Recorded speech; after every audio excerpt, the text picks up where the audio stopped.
We're good now. Okay. Welcome, everyone, my Drupal friends. This is It's Not You, It's the Process. Breaking Bad Habits in Tech Teams. So we started the recordings. Good there. Thank you to our sponsors. Hey, here's one of our sponsors right here. Here's Liam. Hey, there's Salman back there from Cold Front Labs. What other sponsors? Sorry, I don't know all of you, so maybe some of you are from some of these other great organizations. But yes, thank you also to our, there's not a slide for this, but thank you to our organizers, people like Salman who have put in a lot of effort to make this happen. Liam, I'm guessing you probably work all things too. Not much, actually, mostly my wife made it. Yeah, well, which means you were also involved in making that happen, in maybe just less directly. Yeah, so I'm Dave Hansen-Lang. I work at an agency called Four Kitchens, and I actually used to live in Guelph, and so it's good to be back here and to come back and see some of the people that I haven't met up with in a couple of years, and yeah, it's great to be back. Oh, I'm just realizing here that I set this up wrong because now I can't see my speaker notes. If you all can give me one moment here.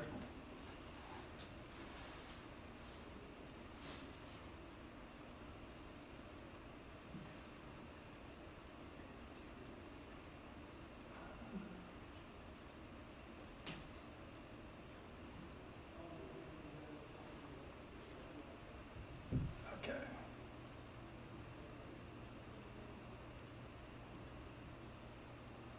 If I do that, then where are my speaker notes?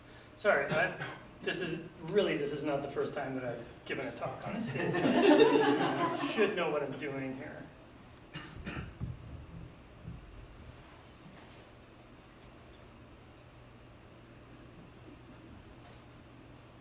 Okay. You happen to see the other things that I was looking at before I started this. So which direction is the other screen here? Oh, there we are, it's up here somewhere.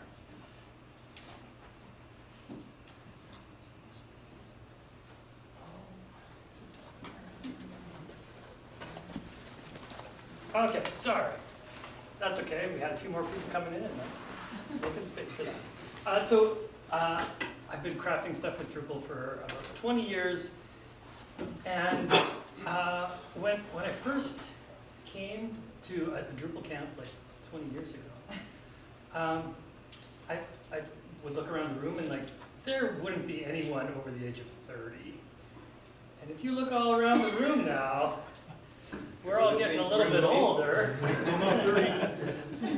But that means we've been through a little bit more. We've seen some things, and if you think back, there's probably some patterns in all the projects and sites that you built over the years, and we're going to dive into that a little bit and try and identify those patterns and try and learn from them. Also, Four Kitchens, we're an American Drupal agency, and so that means you may not want to hire us. You probably have a strong sense of nationalism right now. You may not want to pay the exchange rate. Traitor! But that's okay. So I'm going to take the approach that I'm not here to like sell you on Four Kitchens. So I'll take advantage of that, and I'll try and give us some tough love today, and the tough love that maybe we don't really want to hear, but you sat down now, so you can't leave now. Sorry, not sorry. The things I'm going to talk about today are not my original ideas. You know, just like everything that we do in Drupal, it's built upon the stuff of the people that came before us. Specifically, I'm going to look at how Silicon Valley thinks about building products. And yes, Silicon Valley has screwed up the world in many different ways. But if there's one thing that they're good at, they do know how to take an idea and turn it into a successful product. And I think there's a lot of things that we can learn from that in what we're doing.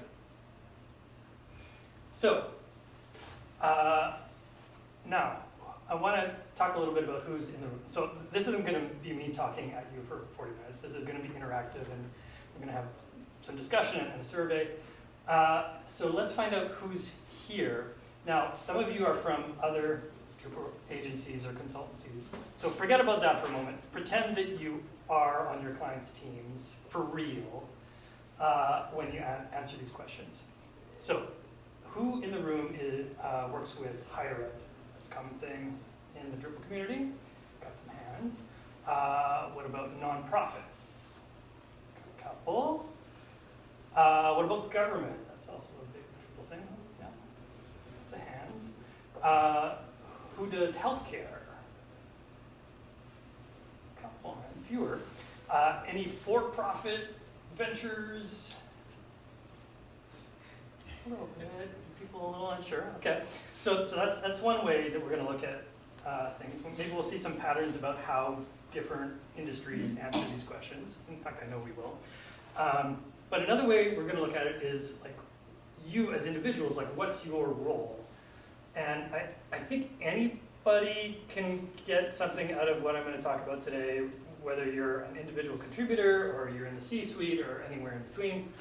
Well, so let's dive into that. Like who considers themselves an individual contributor? Like I'm a developer or a designer or something like that. Okay. Are there any C-suite people in the room where you are making decisions for your whole organization? No. Does it count if our organisation is like 3 people? In some ways, yes. So I think you can still put your hand up. And anybody who thinks, I'm in the middle of everything.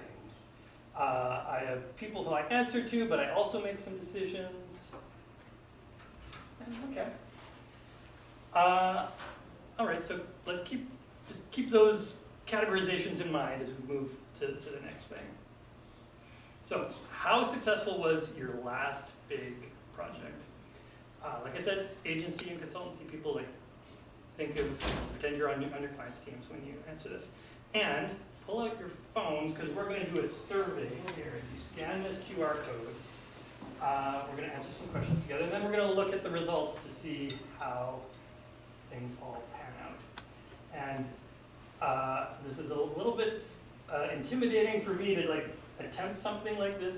No one's going to like fill out the survey, and then like the rest of my talk is going to be like me making stuff up. So you're saying you're trying to get us to participate by having us feel sorry for you right now. So. Yes, exactly. The more of us fill out the questions, the more insightful this should be for us. Don't jump ahead yet. I know like you'll see questions on a Google form that like strange names for things. We'll dive in and explain those in just a sec. Anyone having trouble with the QR code? Looks like everyone's got it. Okay. So we're going to dive into 10 challenges that many of us have seen before. Like once we get through all 10 of these, I'm guessing our room is big enough here that like someone will say yes to each one of these. So the hamster wheel, what do I mean by this? So in your last big project, did you feel like you were just getting stuff done and working really hard, but you're not sure if you actually got anywhere and accomplished anything? You're focusing on output over outcomes. You are logging hours. You are completing tickets. You are billing for dollars, or whatever kind of output. You are creating documents or creating code. That's another output that you might be focusing on. Over outcomes, what is this project that you're working on actually trying to achieve? So, if you feel like you are on the hamster wheel, you can check the box for this one. Losing sight of the forest for the trees. So, you become so focused on this one little thing that you've lost sight of the big picture. Maybe it's not so bad that everything else is on fire, but you are making this one little tree so perfect. But then you got to the end of your either timeline or budget and realized, wow, you've made this little thing super perfect, but like there is big problems elsewhere that you haven't addressed? If this is you, check the box. Okay, the ivory tower. Lack of customer research. We know what our users want. I've worked here for 20 years. This is what this thing needs to be. There's no benefit to user testing. Some of you said you worked in higher ed. How many of you really understand the mind of a 17-year-old who is coming to your higher ed website to try and find their place in life, their career? I've got a 15-year-old at home, and I can tell you, I certainly don't understand the mind of those kids. So, are you falling into this mistake? The science lab. So maybe this is kind of at the other end of the spectrum, right? So like maybe you feel like you're really sophisticated. You've got metrics and numbers that you track, but if you described one of those metrics to your brother or sister, would they understand what you meant? Are you optimizing everything for that one or the handful of metrics?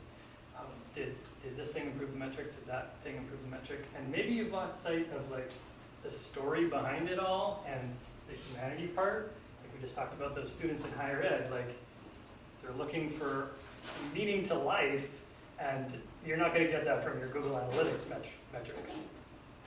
Are you losing sight of the bigger picture because of the metrics? The feature factory. So, an assembly line of features, pumping out things. Here's the next feature, the next feature.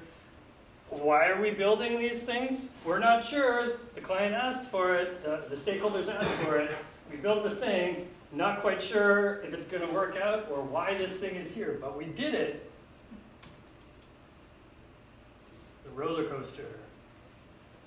Do you feel that your project took fast-paced turns? This is the priority for this sprint. Next sprint, oh, completely forget about that thing. We're on to the next thing now. Something completely different. If this is your project, you can check the box. Optimizing for yesterday. Okay, the web has been around for a little bit, and so the things that you are building is probably replacing some old thing. And when you're doing that project to replace the old thing, like what is your focus? Is your focus, okay, we've got this new system, we have to replicate everything that the old system had. Is that where you're spending your focus? Or are you thinking, okay, what is going to make the best thing going forward, and spend most of your time and effort there, and we'll sort of cram in the old stuff as we can.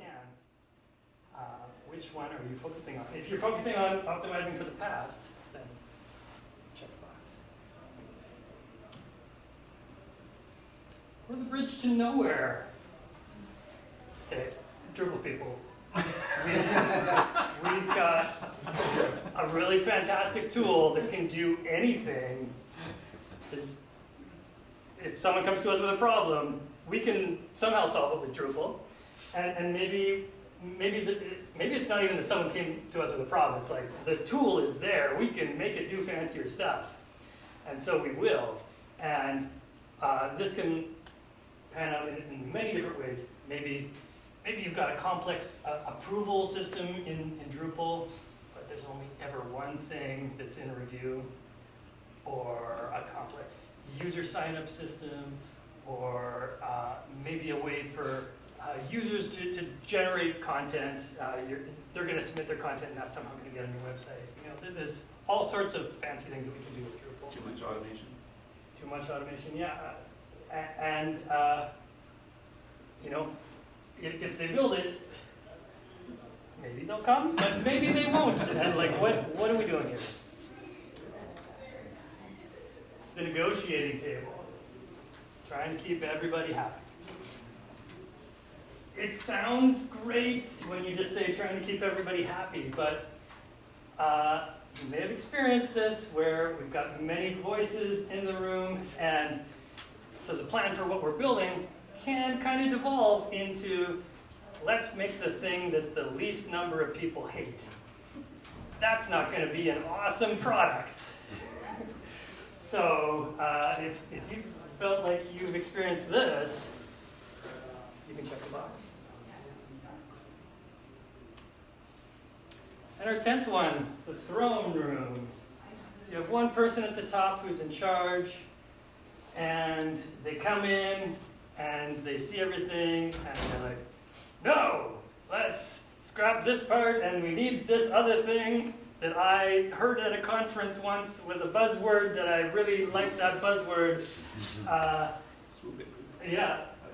AKA the swoop and poop, where you're down having your time on the beach and the seagull comes and poops on you and then just flies away.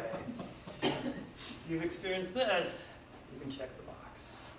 Is it project cancellations count? Yeah, I think that would count, yeah. Okay, and then you'll see that the last one, there's which one holds you back the most. I'm going to go back to the top and go through just scroll through these so you remember. Hamster wheel, focusing on outputs over outcomes. Try the QR code up again a second. Oh, Liam, did you not scan it? Well, my internet wasn't working. So. Okay. Thank you very much. Okay, output over outcomes. Losing sight of the forest for the trees. Refocusing on one small detail. The ivory tower. We feel like we know what our users need, even if we didn't ask them. The science lab, metrics and sophistication, but maybe a lack of narrative and story. Feature factory, pumping out stuff because someone asked for it. Roller coaster. Priorities are always changing. Optimizing for the past. Building something fabulous and complex, but not quite sure how it's going to be used, or if it will be used at all. A negotiating table, trying to make everybody happy. And the throne room, where someone at the top swoops in. Okay, don't forget to hit the submit button, because if you don't hit that, then we won't have any data.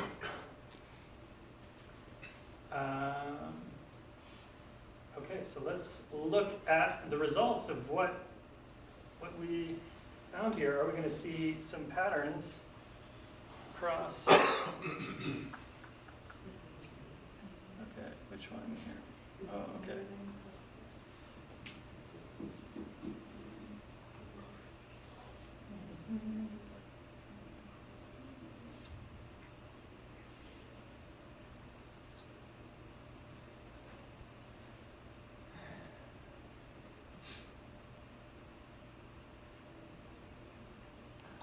Okay, let's try and make this a little bigger.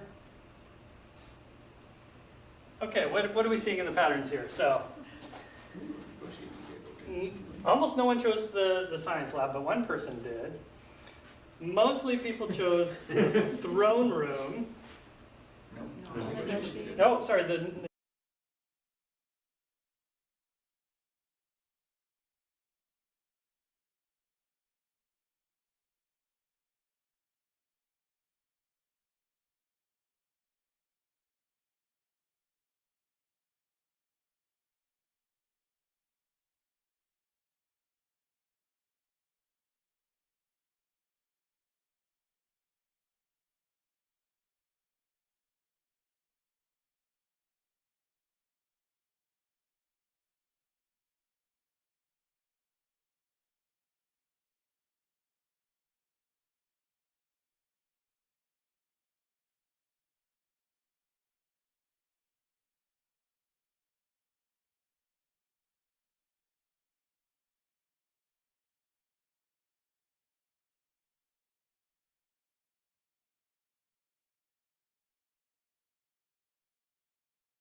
Let's start by just reproducing what you got, and then we can tweak it from there, which I think is not a terrible strategy sometimes, but sometimes if there's a particular thing that shouldn't have been there in the first place, it can really send you the wrong direction. It does feel like we're optimizing for yesterday, so. Yeah, it's probably not going to result in failure, but it's Waste not of time. not going to result in like fantastic awesomeness. But also the client then sees it reproduced and just kind of assumes it's there.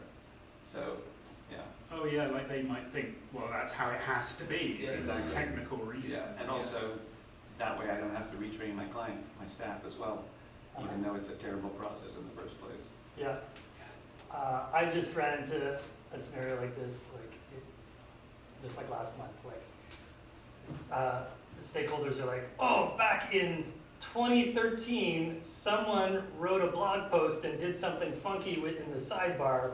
We need to create the new system that will support that old blog post from 2013. Yeah. Wow. To do so, like the system's going to be more complicated for everyone going forward, and no one's looked at that blog post since 2013. We can still have the main content in there, the core of it is still there, but do we need to support all the details going forward? Is it worth our time? Well, and I wonder if that's also especially resonant for folks just coming out of their Drupal migrations as well, like D7 migrations, where I venture to guess that most people took the approach of optimizing for yesterday just to kind of get the work done and move on, when maybe that was your window of opportunity to make things better. So the collective migration community might, like, in retrospect, hey, maybe we should have done this differently. Yeah. We sure as hell would have. Absolutely. Yeah. Drupal has a super strong migration system. We can migrate anything into Drupal, but should we? Yeah, it's like a good versus should argument that way.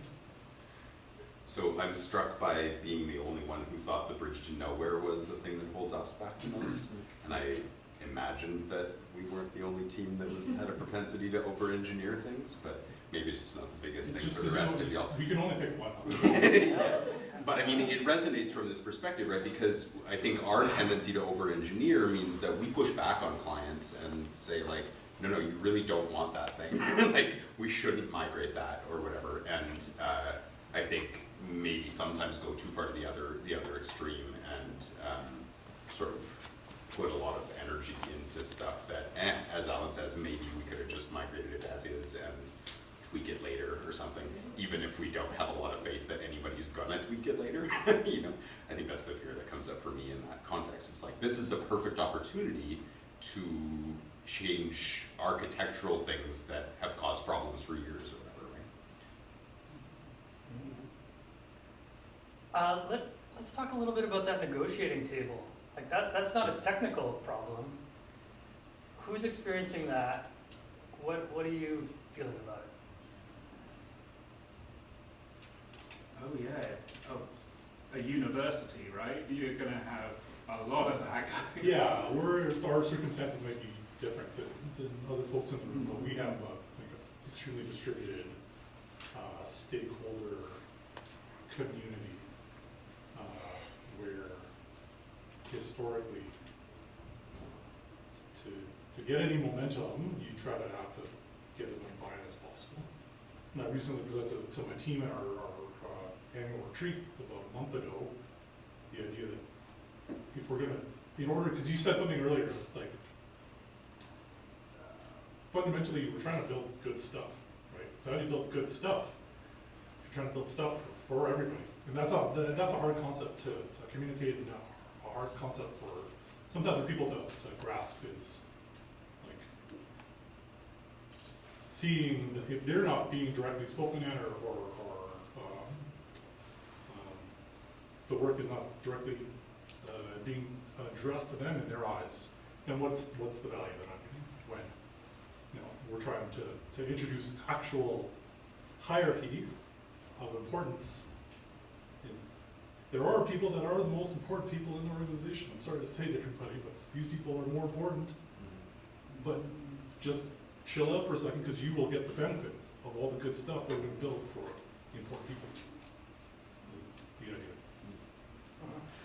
I want to touch on something you said at the beginning there. We might be different from everybody else. I work with a lot of universities, and they all think that they're different from every other university. But Oh. you are all going through the same issues, Yeah. as we see here, than everybody else is. I was thinking more like you're different than many other people in this room who don't work for universities, right? Is that- Yeah, absolutely, yeah, I think higher ed collectively is I think we're very similar in the challenges that we face, for sure. But yeah, I'm not gonna have the same kind of challenges that Liam has from a day-to-day Yeah. operational perspective and as even a stakeholder management Right. point of view, for sure, Yes, so. for sure. You've got like thousands of people around the table, whereas we only have a few. And for me, it's the hamster wheel. I mean, I'm my own worst enemy. Just getting stuck and thinking, right, I just want to finish this one thing. And then that thing takes days. And it's like, well, I'm supposed to do that urgent, client email several days ago, and I didn't get to it. So, yeah. Doing stuff and doing stuff and doing stuff. But Yeah, are exactly. you actually getting somewhere? Right, Or that's, getting to where you want to get to? yeah, I find it really hard to judge, right? I want to finish the thing off if I'm working on something, especially if it's deep and technical, because as soon as I step away from it, I'm going to lose that context and forget what I was doing. So, yeah, I've been working with Drupal about the same length of time as you have, and I still haven't got an answer to that one.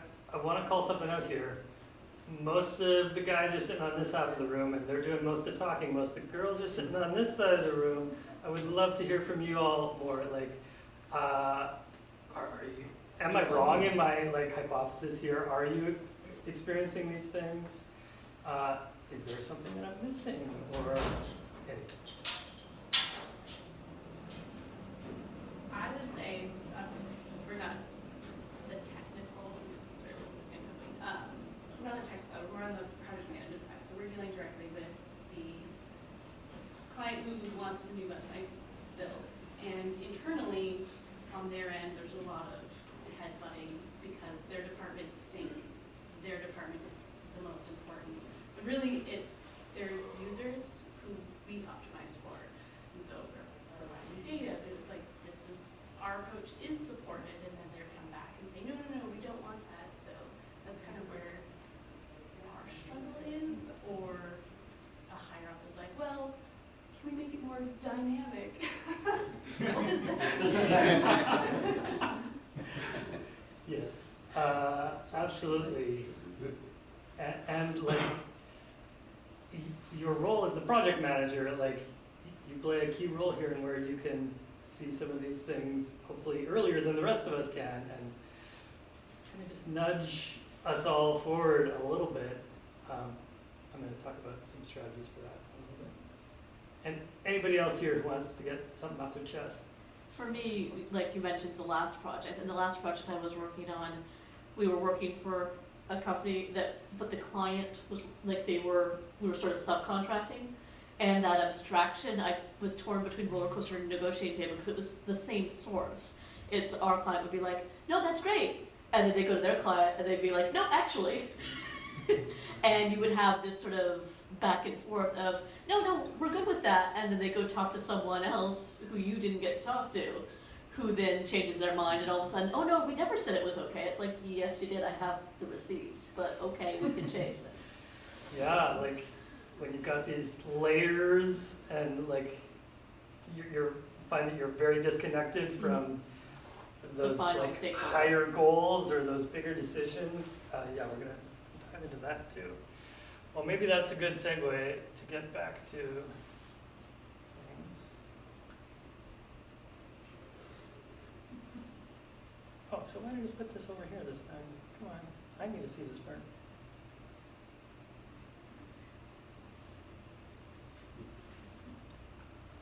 Okay. So, looking at all these patterns of what we're going through, let's take a look at how maybe our process isn't quite what it could be, and how maybe if we deal with that, we will help address some of those issues. So, like I said, at the top, we're going to look at how Silicon Valley thinks about building a product. This here is a framework. I like frameworks, not because they are a perfect explanation of reality or what's going on. This framework is not a perfect explanation, but a good framework helps us get out of our stuck mindsets and helps us look at a problem a little bit differently. And so let's take that approach when we look at this framework here today. So this is called the Vision-Led Product Management. Not a catchy title. Oh well. So this breaks down the process into these 5 steps. Now the first one, identify. Identify key metrics for both your organization and your visitors. Okay, I'm going to speak a lot about higher ed today because that's mostly what I work with. Let's come back to what I was talking before about potential students trying to find their career. From a basic level, you might approach the website to be like, oh, potential students need to find a program to sign up for. And so you've got a list of all your programs. Well, okay, that's the most basic thing, but someone coming to your higher ed institution, whether it's a potential student or potential faculty or potential whatever, what are they actually looking for? Sure, like you got to get those like basic details, like that's table stakes. But if I'm choosing a university, I'm choosing an identity, I'm choosing my life direction. Like these are way more like fundamental like human needs than just like, do you want a 2-year or 4-year program? Or whatever like sort of filtering the thing has. Like you need to talk not just about the details, but tell the story about who you are and like how what you offer is going to provide what they're looking for. And so don't forget about that in the conversations that we have. Envision. Okay, this is a big thing that Silicon Valley does. That we in higher ed and healthcare and government and these other agencies that Drupal mostly works with, we don't think about very much. And this is how to envision something that is 10 times better than what you got. Mostly what we do in the Drupal community is we iterate. Let's try and make it 10% better. Well, 10% better, I mean, it's going to be 10% better, but like it's not going to be awesome. And if we step back and look at where we are in the world right now, if we're creating stuff that is only like 5 or 10% better, we're going to be going through more economic hard times in the future. Like that isn't going to cut it. We need to show that we can build stuff that is truly transformative and can take it to the next level. So how can we make something that's 10 times bigger? We're not going to hit 10 times better. Maybe we'll only hit 3 times better, but 3 times better will be way more awesome than what we've got now. So, like actually putting together what that would look like in like some details and describe what that 10 times better is going to be. Strategize. Work backwards from that big vision into smaller tasks. We can't get into this much today, but there's whole sessions out there on the web that you can dive into this more. The working backwards is really helpful, and it's not something that a lot of organizations do. We tend to like try to build up to something, but again, that's just iterative. Like, how can we be truly transformative? Prioritize. So, what is the thing that will get us to this big vision if you look at our next chunk of time, whether that's next year, next quarter, next month, next sprint? how can we best use that amount of time to get to this big vision? What is the single thing that we can do that's going to take us there? And that means saying no to something else. That's really hard to do. It takes bravery, and it also takes learning some skills around group dynamics, and when you think back to that negotiating table, like, how do we make people heard without necessarily saying yes to what they want? And that's tricky. Oh, almost forgot the last one, build it. The Drupal, we are good at building things, and so we're actually pretty good here with executing a roadmap. And so I'm not going to talk about that one too much more today.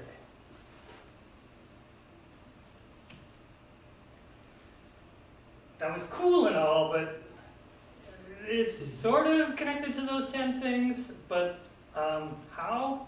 So let's look at them in a little bit more detail. Each of those 10 challenges is a breakdown in one or more of those 5 steps in the process.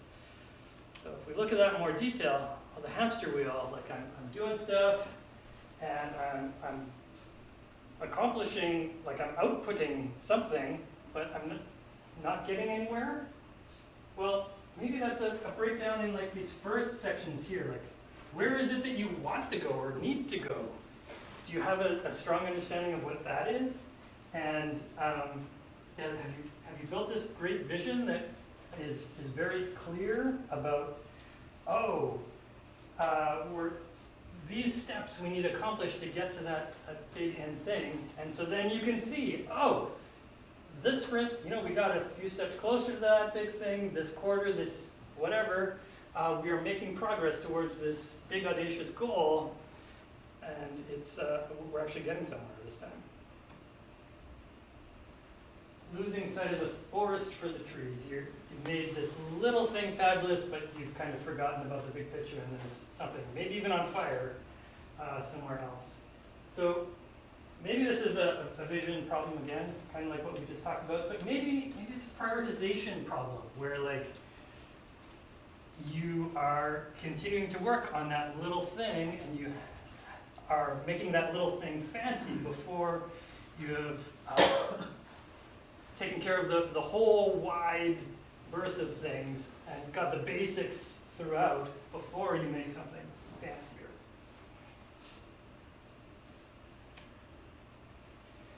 The ivory tower. We know what this product needs to be. We know what our users need. Well, maybe you need to do a little bit more work in this early section, like I talked about with potential students. Maybe you really need to talk more about like what it is going to take to get a potential student to sign up to your university. 5-minute one. Oh my goodness! Wow, time flies. Okay, I'm gonna move faster because, and thank you for that, by the way. Thank you for just interrupting me. The feature factory. Yeah, so maybe this one makes more sense now. Like you are popping stuff out, but are you breaking down earlier in the process? The roller coaster. Maybe you just jumped right into building stuff and you didn't So it's 10? spend the time to talk and think about Yeah, what it is okay, that you told me this should be is building recording and at work, why. So, okay, so give me the 10. Okay. Optimizing for yesterday. Again, maybe you're not spending enough time on that big strategy of how to make something great. Sorry, you do have a little extra. You have 5 extra minutes. So 10 minutes. Okay. Yeah. Stress you out too much. The bridge to nowhere. So maybe you had like this big idea to build something big and crazy, and then you went to build it, but you didn't think about the middle part enough. The negotiating table. So if you brought a bunch of people to the table to start talking about things, then I think by definition you were doing something early in the process. But maybe when it sort of broke down, when you were trying to connect those ideas to the end and figure out, idea A is more important than idea B, which is more important than idea C, And so how do we communicate that to everybody? How do we make those hard decisions about that?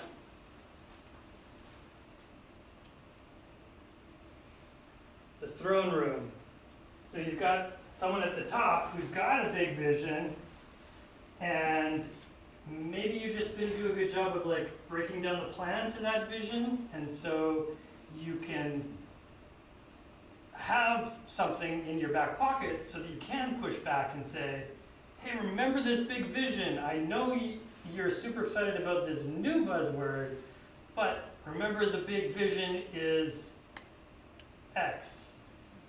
Bring in new students, or government, help constituents find a solution to problem X, or whatever that big vision is. Always talking about it. Oh, I want to jump back to one, because there's something really important that the hamster wheel. So I'm surprised that this one didn't rank a little bit higher. When I've given this talk in the past, like usually this one was one of the higher rating ones. And maybe you all are just doing great stuff. So maybe you did talk about this one a bit. So let me just talk briefly about burnout. For Kitchens in our engineering team this week, we talked a little bit about burnout. And the word burnout can mean like half a dozen completely different things. But one of the things it can sometimes mean is I'm not connected to the greater thing. Like maybe I feel that what I'm doing isn't actually making an impact or like building up into some higher thing. Well, that means that the people at this end are not really talking to the people at this end. And that's both ends' responsibility. It's not just the other end that you are not at. So what do I mean by that?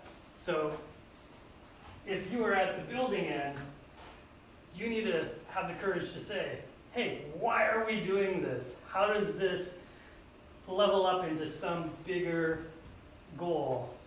Do we even have a goal? What is that goal? Please tell us.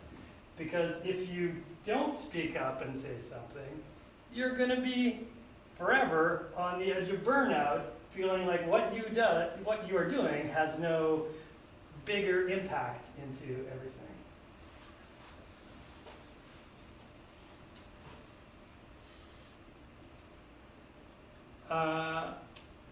Okay, where to go from here?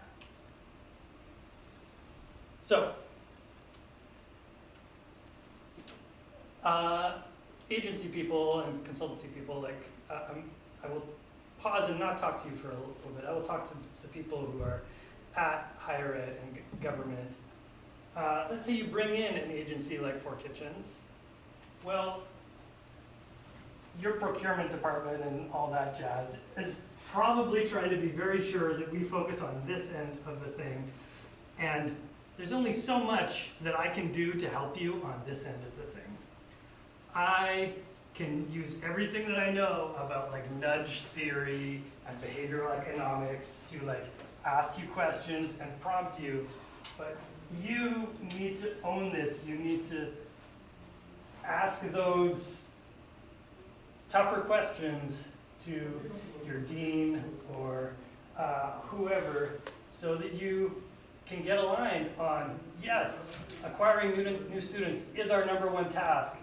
Sorry, faculty members who want to have a fancy profile in the faculty directory, that's not our biggest goal. Our biggest goal is new students.